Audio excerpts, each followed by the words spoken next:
Sir Keir Starmer says here that he can't rule out further tax rises before the next election. I'm going to read into this piece from Sky News, you guys. Let's go.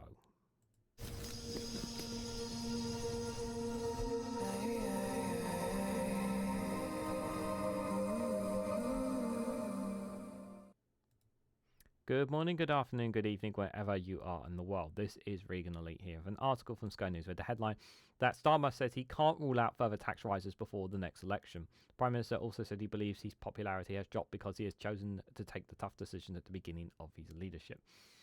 And there's a part of me that understands that. And yes, there are tough decisions he's made at the beginning of the leadership. However, the winter fuel payments and the 2-child benefit cap were not tough decisions. They were decisions that you could have easily made, but you chose not to. You didn't have to put suffering on businesses as a result of your increase in national insurance contributions. You could have easily taxed the wealthy for a little bit more.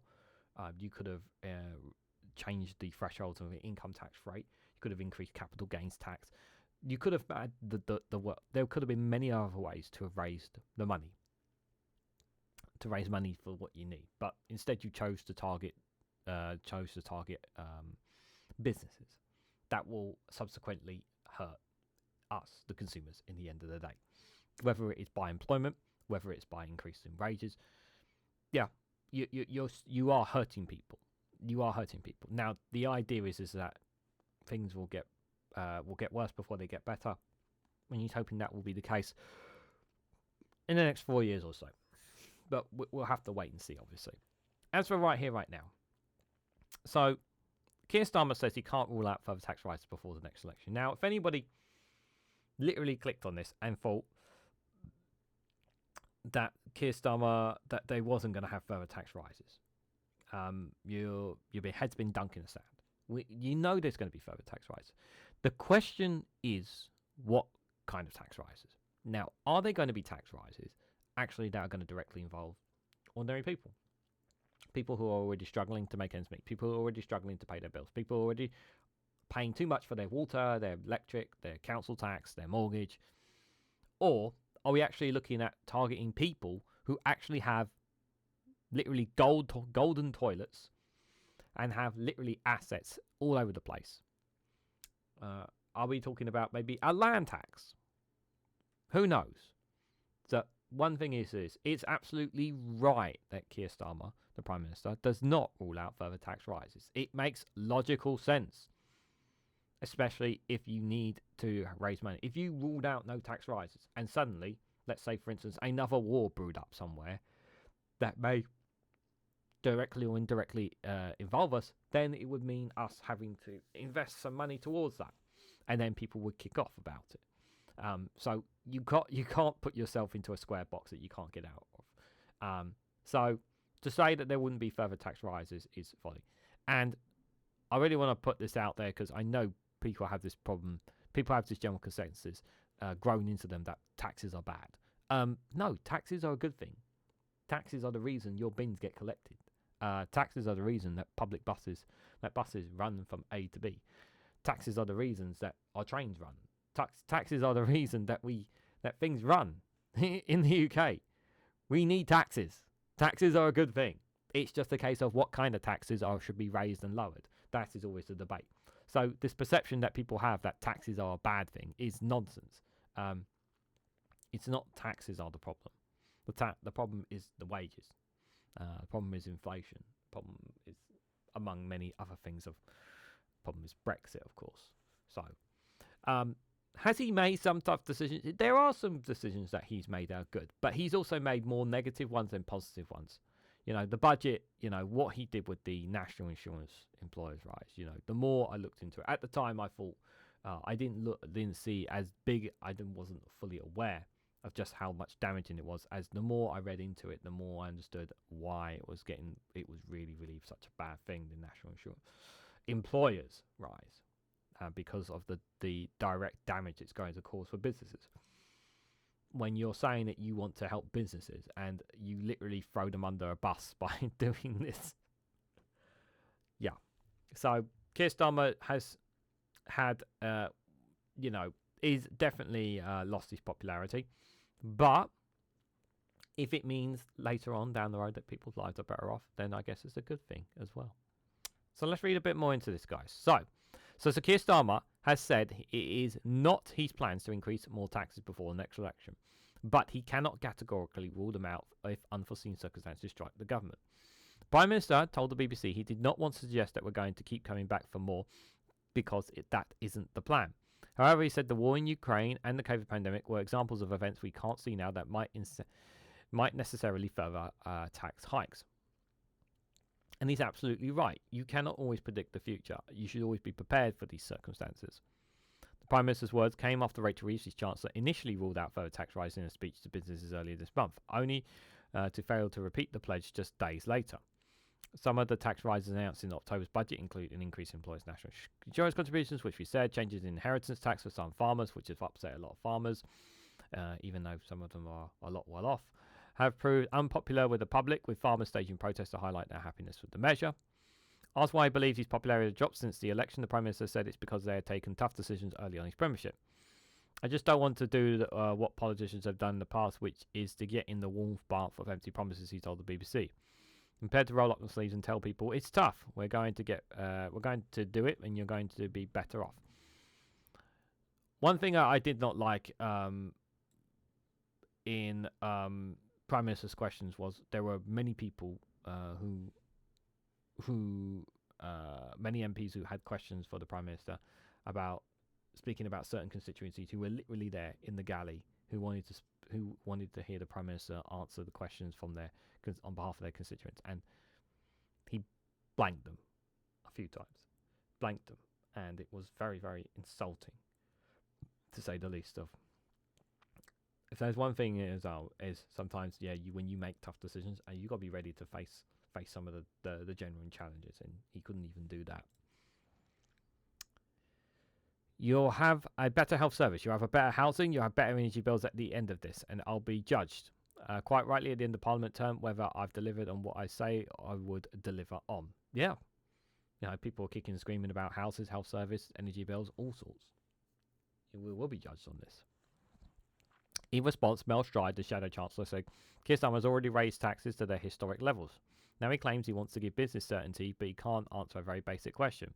Will he or raise more taxes? Again, he can't rule that out, I just explained. We can clearly see the impact of his and Rachel Reeves' first budget already. Yesterday, the Bank of England reported the majority of businesses planned to put up prices to reduce jobs, while the CBI is cutting down growth projections. It's no wonder he's been forced to drop his commitment to grow the economy. On Thursday, the Prime Minister gave a speech in which he promised changes within 6 new milestones and said he would be reached by the end of this Parliament, including raising living standards to every part of the UK, building 1.5 million homes in England, and fast-tracking planning permissions to at least 150 major infrastructure projects. I mean, these sound good. Again, it all sounds good on paper, but whether it gets turned into action is another thing. I mean, don't get me wrong, these things sound great, but again, action, not words, we've said. He said he would drive forward his party's mission to allow the public to hold our feet to the fire. But he was challenged on why bringing down migration had failed to make the list.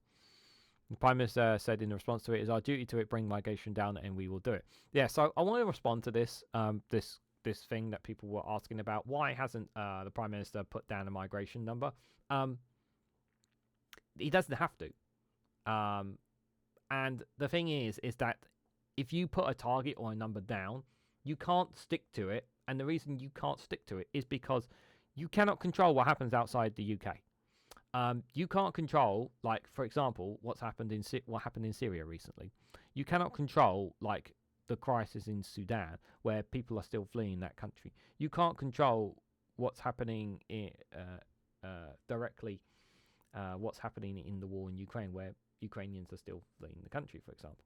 You can't control these things. You can't control the flow of migration globally. You can't control that.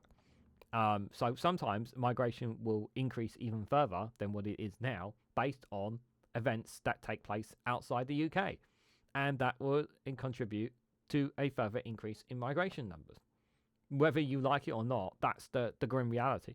So for any politician to make a promise on this, they are putting themselves at massive risk. And it makes logical sense not to give a number on that when circumstances can be beyond your control on this number. Because here's the thing, right? Let's say another war cooked up, right? Let's say the war in Ukraine ends next year, right? Hypothetically. And let's say another war starts up somewhere, right? That leads to more people, mass migration leading out of, I don't know, a country out of South America or Africa. It's just example, hypotheticals, right?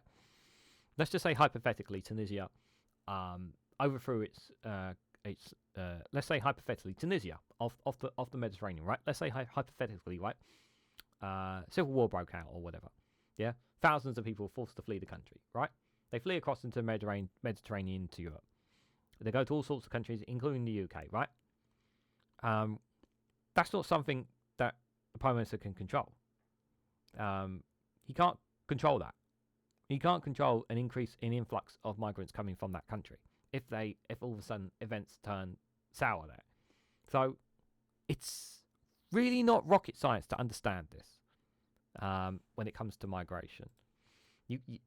Like I always say with this, and still people in the comments still don't directly answer this. Yeah, they always say they have a problem with migration, yet none of them, the ones who I know who have a problem with migration, they never agree with me in saying that if you want to fix migration, you have to deal with the sources of them. You have to be willing to put your hand in your pocket, work with international communities to help where they come from, whether it's from Sudan, whether it's from Syria, whether it's from Gaza, wherever it is in the world, so that people, less migration comes around. There is less migration on a global scale, because that means less migration to the UK. It's not rocket science. Speaking to Sky News on Friday morning, the Housing Minister Matthew Pennycock said the UK needs to invest in training and apprenticeships for its ageing construction workforce to meet the Prime Minister's milestone for housing and infrastructure. In order for this to be met, we have a big problem for this. In order for us to meet this 1.5 million threshold in housing, you're going to need a lot of builders. You're going to need a lot of materials. And you're going to need a lot of infrastructure and all that stuff. Guess where we're going to be getting those materials? Yeah, quite a lot of it's going to be from the EU. And that's going to cost a fortune to get through. Because guess what? We don't have the freedom of movement anymore. So that's going to be problematic. The other problem is going to be the workforce. There's only so many British workers here in the UK. So again, where are we going to be getting those workers? From the EU? Are we going to get them from non-EU?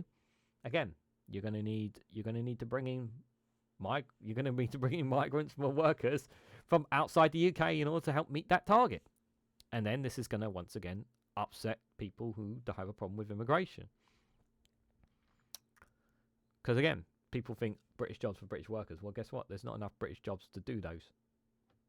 British workers to do those British jobs. That's the problem.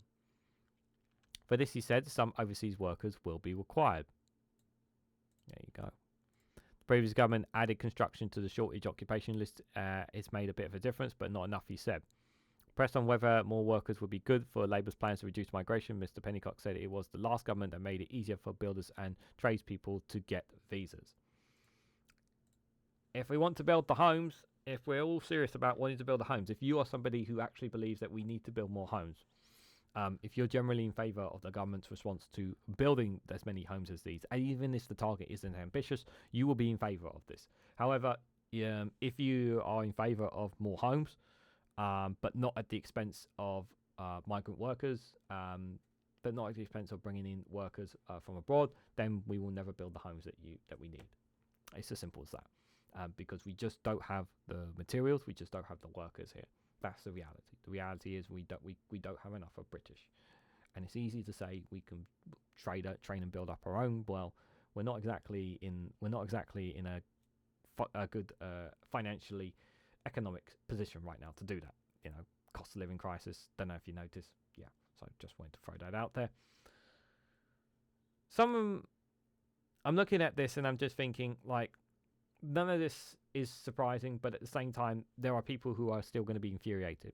Like I said, there are things about this government that I despise. But I will say this, and this is really, really important. This is better than what you had with the last 14 years of Conservatives. It is. It is a lot better.